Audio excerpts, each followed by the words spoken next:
Assam micro' finance উদগনি আৰু সকাহ আঁচনি তৃতীয় বৰ্গ। মই এই পবিত্ৰ সদনক জনাবলৈ পাই সুখী হৈছোঁ যে আমাৰ প্ৰতিশ্ৰুতি অনুসৰি অসম মাইক্ৰ' ফাইনেন্স উদগনি আৰু সকাহ আঁচনিৰ প্ৰথম পৰ্যায়ত প্ৰথম, দ্বিতীয় আৰু তৃতীয় শ্ৰেণীৰ প্ৰায় 12 লাখ ঋণ গ্ৰহণকাৰীয়ে মুঠ 2081 কোটি টকাৰ আৰ্থিক সাহায্য লাভ কৰিছে।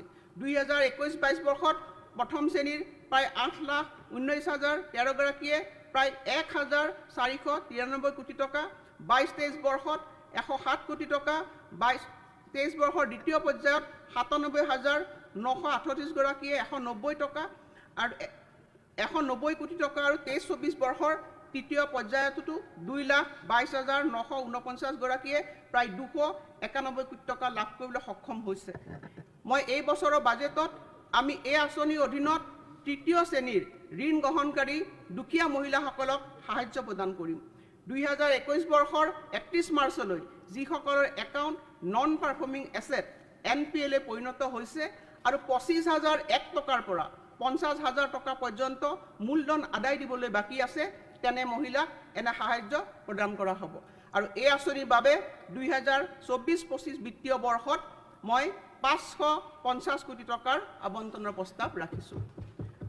মুখ্যমন্ত্ৰীৰ আত্মনিৰ্ভৰ অসম অভিযান মহোদয়, বিগত বৰ্ষত এখন ধৈৰ্যবাহী আঁচনি হিচাপে মুখ্যমন্ত্ৰী স্বনিয়োজন অভিযানৰ বিষয়ে মই ঘোষণা কৰিছিলোঁ।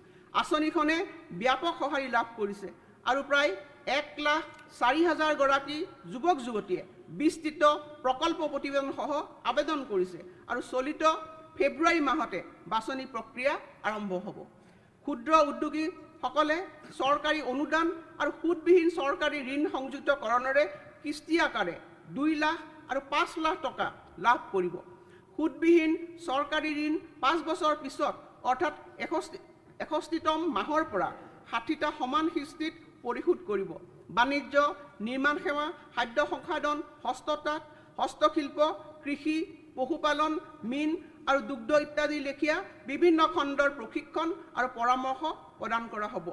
মুখ্যমন্ত্ৰীৰ সমগ্ৰ গ্ৰাম্য উন্নয়ন যোজনাৰ অধীনত ইয়াৰ বাবদ মই 1,010 কোটি টকা ব্যয় কৰাৰ কাৰণে প্ৰস্তাৱ ৰাখিছোঁ। 1 লাখ প্লাছ নিযুক্তি। অধ্যক্ষ মহোদয়, আমাৰ যুৱক যুৱতীসকলক 1 লাখ চৰকাৰী চাকৰি প্ৰদান কৰিম বুলি আমাৰ চৰকাৰে দৃঢ়তাৰে ঘোষণা কৰিছিল। আজি গৌৰৱেৰে জনাওঁ যে 2024 বৰ্ষৰ জানুৱাৰী মাহলৈ আমি 94,506 গৰাকী চাকৰি প্ৰত্যাশীক সফলতাৰে নিযুক্তি দিছোঁ। বিতং তথ্য অধ্যক্ষ মহোদয় মই সদনত দাখিল কৰিছোঁ আৰু বিভাগ ভিত্তিক বিৱৰণ 2022, 23 আৰু 24 ইয়াত দাখিল কৰা হৈছে। মহাশয়, ইয়াৰ উপৰিও 35,910টা পদৰ বাবে ইতিমধ্যে বিজ্ঞাপন প্ৰকাশ কৰা হৈছে আৰু ইয়াৰ জৰিয়তে মুঠ 1,30,416টা চৰকাৰী চাকৰিৰ সুবিধা সৃষ্টি কৰা হৈছে।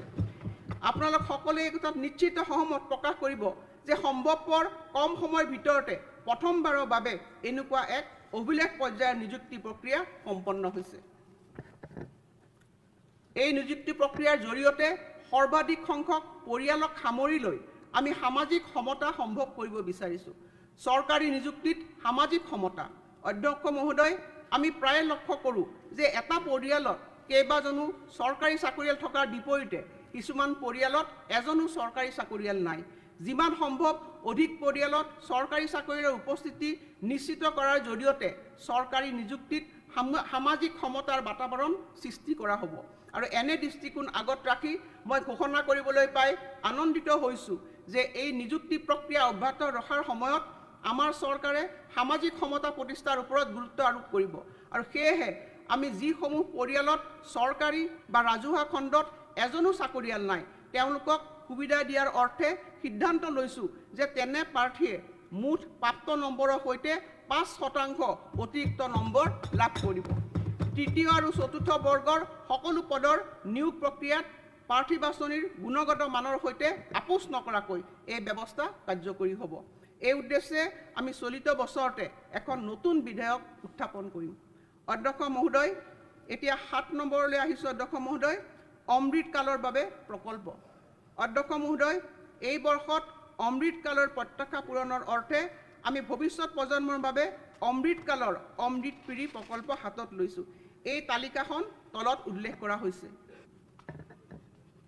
অধ্যক্ষ মহোদয়, ইয়াৰ পিছত আহিছোঁ মুখ্যমন্ত্ৰী আৱাস যোজনা গ্ৰামীণ সকলোৰে বাবে গৃহ কাৰ্যসূচীৰ লক্ষ্য অনুসৰি 2023-24 বিত্তীয় বৰ্ষত আমি মুখ্যমন্ত্ৰী আৱাস যোজনা গ্ৰামীণ ঘোষণা কৰিছিলোঁ আৰু ইয়ে 1.30 লাখ টকাৰ সাহায্যেৰে প্ৰথম পৰ্যায়ত 1,30,000টা অতিৰিক্ত গৃহ নিৰ্মাণৰ পথ প্ৰশস্ত কৰিব। এই বৰ্ষত আৰু এখোজ আগুৱাই এই গৃহসমূহৰ 10% অৰ্থাৎ 13,000 গৃহ চাহ জনগোষ্ঠী সম্প্ৰদায়ৰ যোগ্য হিতাধিকাৰীক প্ৰদান কৰা হ'ব। তদুপৰি পূৰ্বৰ বাদ পৰি যোৱা যোগ্য হিতাধিকাৰীসকলক সামৰি লোৱাৰ পদক্ষেপ হিচাপে 13,000 গৃহ 10% হিতাধিকাৰী পূৰ্বৰ আৰ্থসামাজিক আৰু জাতিগত পিয়ল আৰু অতিৰিক্ত তালিকাৰ পৰা বাদ পৰি যোৱা অতি দৰিদ্ৰ হিতাধিকাৰীসকলৰ বাবে আবণ্টন দিয়া হ'ব আৰু এয়া স্থায়ী অপেক্ষাৰ তালিকাত অন্তৰ্ভুক্ত নোহোৱা লোকৰ বাবে উপলব্ধ হ'ব। অধ্যক্ষ মহোদয়, মাননীয় প্ৰধানমন্ত্ৰী নৰেন্দ্ৰ মোদী ডাঙৰীয়াৰ পদক্ষেপ অনুসৰি 2024-25 বৰ্ষৰ অন্তৰ্বৰ্তীকালীন বাজেটত প্ৰধানমন্ত্ৰী আৱাস যোজনা গ্ৰামীণৰ অধীনত আগন্তুক 5 বছৰত 2 কোটিটা অতিৰিক্ত গৃহ নিৰ্মাণৰ ঘোষণা কৰা হৈছে। এই পদক্ষেপে অসমৰ দৰিদ্ৰ পৰিয়ালসমূহকো বিশেষভাৱে উপকৃত কৰিব আৰু মই মুখ্যমন্ত্ৰী আৱাস যোজনা এই আঁচনিখনৰ বাবে এই বিত্তীয় বৰ্ষত 600 কোটি টকা আবণ্টনৰ প্ৰস্তাৱ ৰাখিছোঁ। তাৰ পিছত আহিছোঁ এক নতুন আঁচনিলৈ। সেই আঁচনিখন হৈছে শিশুৰ উজ্জ্বল ভৱিষ্যতৰ বাবে। মহাশয়, ইতিমধ্যে আমি 5,000টা অংগনবাড়ী কেন্দ্ৰ নিৰ্মাণৰ বাটত আছে আৰু এই বৰ্ষত আমি 1250 কোটি টকা ব্যয়েৰে আন 5,000টা আদৰ্শ অংগনবাড়ী কেন্দ্ৰ নিৰ্মাণ কৰাৰ কাম হাতত ল'ম আৰু ইয়াৰ ফলস্বৰূপে ৰাজ্যখনত 10,000টা আদৰ্শ অংগনবাড়ী কেন্দ্ৰ নিৰ্মাণৰ আমাৰ প্ৰতিশ্ৰুতি বাস্তৱত ৰূপায়িত হ'ব।